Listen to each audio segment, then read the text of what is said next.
June 16th, Job 6 through 10. Job 6. Then Job replied, "If only my anguish could be weighed and all the misery be placed on the scales, it would surely outweigh the sand of the seas. No wonder my words have been impetuous. The arrows of the Almighty are in me. My spirit drinks in their poison. God's terrors are marshaled against me.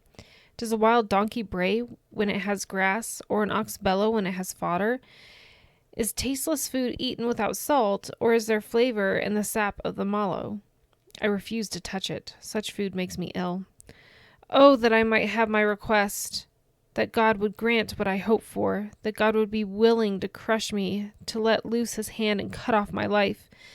Then I would still have this consolation, my joy in unrelenting pain, that I had not denied the words of the Holy One. What strength do I have that I should still hope? What prospects that I should be patient? Do I have the strength of stone? Is my flesh bronze? Do I have any power to help myself now that success has been driven from me? Anyone who withholds kindness from a friend forsakes the fear of the Almighty. But my brothers are as undependable as intermittent streams, as the streams that overflow when darkened by thawing ice and swollen with melted snow, but that stop flowing in the dry season, and in the heat vanish from their channels. Caravans turn aside from their routes. They go off into the wasteland and perish. The caravans of Tema look for water, then traveling merchants of Sheba look in hope. They are distressed because they had been confident. They arrive there only to be disappointed. Now you too have proved to be of no help. You see something dreadful and are afraid. Have I ever said, 'Give something on my behalf, pay a ransom for me from your wealth, deliver me from the hands of the enemy, rescue me from the clutches of the ruthless'? Teach me, and I will be quiet. Show me where I have been wrong. How painful are honest words. But what do your arguments prove? Do you mean to correct what I say and treat my desperate words as wind? You would even cast lots for the fatherless and barter away your friend. But now be so kind as to look at me. Would I lie to your face? Relent. Do not be unjust. Reconsider, for my integrity is at stake. Is there any wickedness on my lips? Can my mouth not discern malice? Job 7. Do not mortals have hard service on earth? Are not their days like those of hired laborers, like a slave longing for the evening shadows, or a hired laborer waiting to be paid? So I have been allotted months of futility, and nights of misery have been assigned to me. When I lie down, I think, how long before I get up? The night drags on, and I toss and turn until dawn. My body is clothed with worms and scabs, and my skin is broken and festering.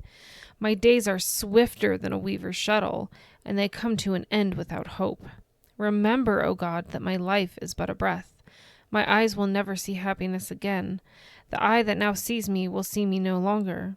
You will look for me, but I will be no more. As a cloud vanishes and is gone, so one who goes down to the grave does not return. He will never come to his house again. His place will know him no more. Therefore, I will not keep silent. I will speak out in anguish of my spirit. I will complain in the bitterness of my soul. Am I the sea or the monster of the deep that you put me under guard? When I think, my bed will comfort me, and my couch will ease my complaint. Even then you frighten me with dreams and terrify me with visions, so that I prefer strangling and death rather than this body of mine. I despise my life. I would not live forever. Let me alone. My days have no meaning. What is mankind that you make so much of them, that you give them so much attention, that you examine them every morning and test them every moment? Will you never look away from me or let me alone even for an instant? If I have sinned, what have I done to you, you who sees everything we do? Why have you made me your target? Have I become a burden to you? Why do you not pardon my offenses and forgive my sins? For I will soon lie down in the dust. You will search for me, but I will be no more. Job 8. Then Bildad the Shuhite replied, How long will you say such things? Your words are a blustering wind. Does God pervert justice? Does the Almighty pervert what is right?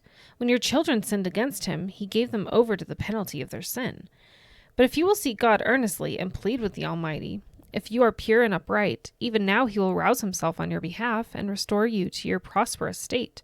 Your beginnings will seem humble, so prosperous will your future be. Ask the former generation and find out what their ancestors learned, for we were born only yesterday and know nothing, and our days on earth are but a shadow. Will they not instruct you and tell you? Will they not bring forth words from their understanding? Can papyrus grow tall where there is no marsh? Can reeds thrive without water? While still growing and uncut, they wither more quickly than grass. Such is the density of all who forget God. So perishes the hope of the godless. What they trust in is fragile. What they rely on is a spider's web.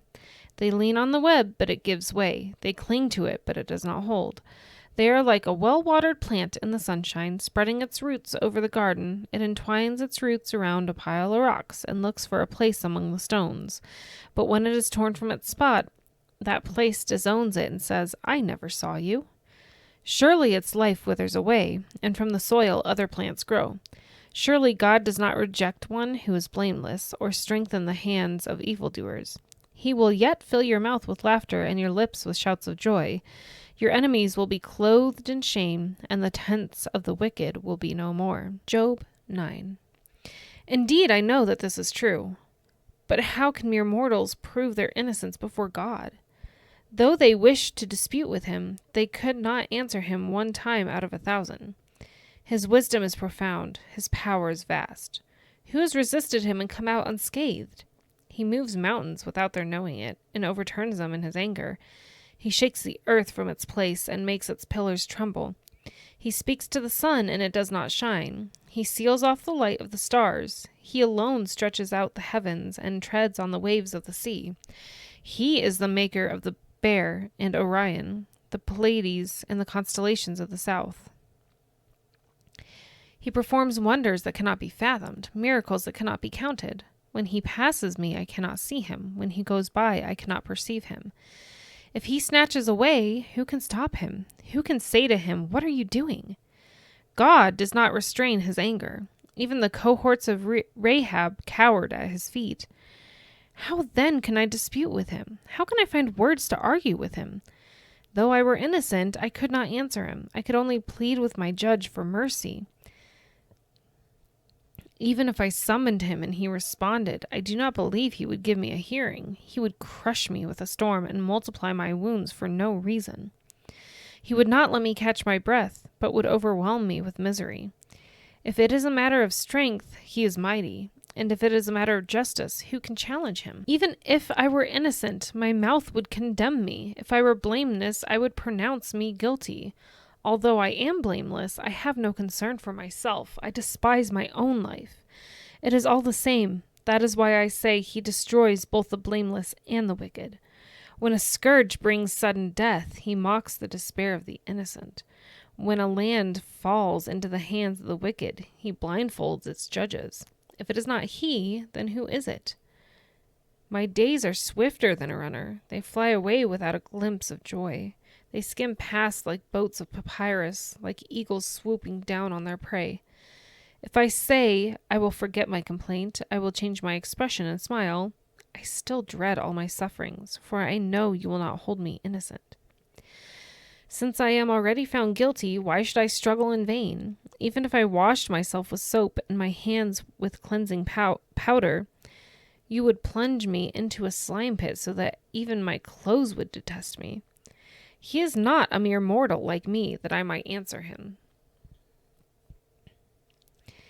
that we might confront each other in court. If only there were someone to mediate between us, someone to bring us together, someone to remove God's rod from me so that his terror would frighten me no more. When I speak up without fear of him, then I would speak up without fear of him. But as it now stands with me, I cannot. Job 10. I loathe my very life. Therefore, I will give free rein to my complaint and speak out in the bitterness of my soul. I say to God, do not declare me guilty, but tell me what charges you have against me. Does it please you to oppress me, to spurn the work of your hands while you smile on the plans of the wicked? Do you have eyes of flesh? Do you see as a mortal sees? Are your days like those of a mortal, or your years like those of a strong man, that you must search out my faults and probe after my sin, though you know that I am not guilty, and that no one can rescue me from your hand? Your hands shaped me and made me. Will you now turn and destroy me? Remember that you molded me like clay. Will you now turn me to dust again? Did you not pour me out like milk and curdle me like cheese, clothe me with skin and flesh, and knit me together with bones and sinews? You gave me life and showed me kindness, and in your providence watched over my spirit. But this is what you concealed in your heart, and I know that this was in your mind. If I sinned, you would be watching me, and would not let my offense go unpunished. If I am guilty, woe to me. Even if I am innocent, I cannot lift my head, for I am full of shame and drowned in my affliction. If I hold my head high, you stalk me like a lion, and again display your awesome power against me. You bring new witnesses against me and increase your anger toward me. Your forces come against me wave upon wave. Why then did you bring me out of the womb? I wish I had died before any eye saw me. If only I had never come into being, or had been carried straight from the womb to the grave. Are not my few days almost over? Turn away from me so that I can have a moment's joy before I go to the place of no return, to the land of gloom and utter darkness, to the land of deepest night, of utter darkness and disorder, where even the light is like darkness.